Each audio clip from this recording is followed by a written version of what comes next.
What exactly do you want me to do?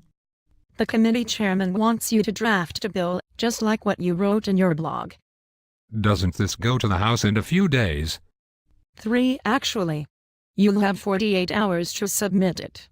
Email it to me and I'll forward it on. Surreal. Roe v. Wade. Nobody's thought of this before. My blog was the first time anyone's thought of this.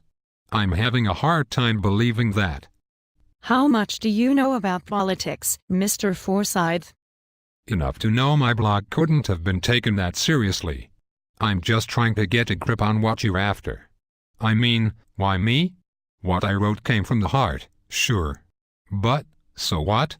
Everyone's got an opinion about this.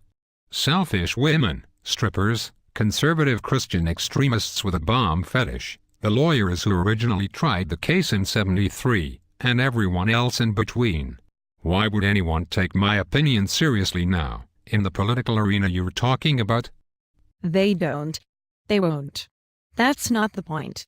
Even if it passes, it won't get by the Senate. The fact is, no one is willing to reprimand a woman who has an abortion, no matter what the reason is, with a penalty that can qualify as cruel or unusual. So you're playing devil's advocate, shoving their own words in their face. The idea of defining when life begins, to humanists.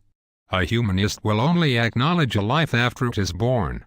A Christian considers conception to equal protection. However, if we scare the hell out of both sides, suggesting parents can have their kids aborted up to 5 years of age, we sort of cause a fumble and force both sides to rethink their strategies. Yes. Exactly. Nobody wants that law to be real. We get it shot down in the House or the Senate, and pro-choice groups are forced to rethink their leverage. Instead of arguing over when a baby is a baby, we can suggest that if a baby is merely annoying or disappointing, sick, but we're calling their bluffs. No one wants to be on that side.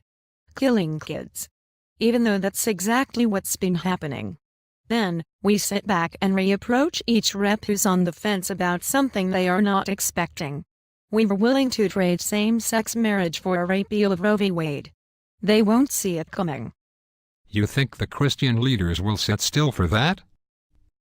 You're going to offer same-sex marriage for an abortion amendment and then go back and have the same-sex marriage law repealed as well? Correct. We need to make life so valuable, at least monetarily, that no one would dare consider having an abortion. A version of a bill exists that would pay pregnant women to deliver their babies, signing their maternity rights away to adoption companies. Since the lack of money is the biggest reason why abortions happen, we were taking that off the table. You're pregnant and it's inconvenient? You're poor because of stupid life choices? Fine. Here's $1,000.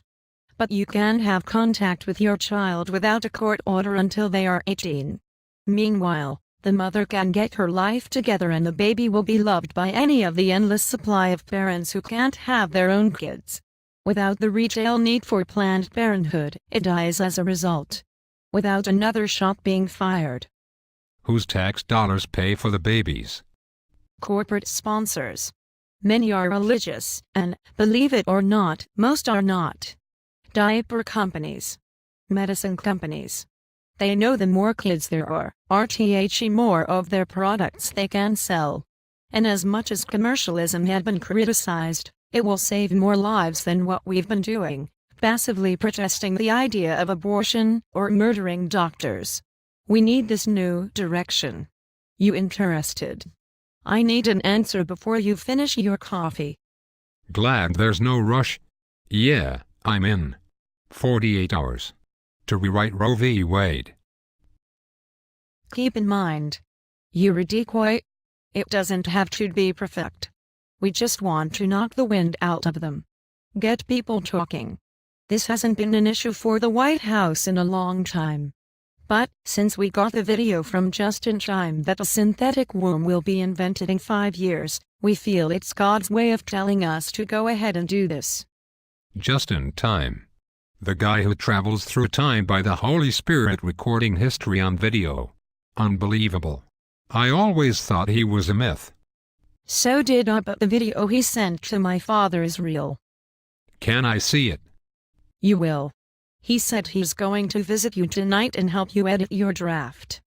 He what? On the video, he said he is going to help you write it by traveling to the future after you finish each draft and send it to me, and see what the results seem to be. That way it reduces our chances of failure, or at least not knowing what we could have done better to get the results we want. I'm spooked. I'll do it. Unreal. I guess I go home and wait. Anything else you need from me? Ask him how my late husband is. If he can find out. I've heard he can travel to heaven, but he can see it from the edge of time. No kidding. In that case, I got some questions of my own. Anyway, you got your man. I feel a tug to get home and start writing. Thank you. We're on the same team. That reminds me. What's your motive in this? I know it's not just political.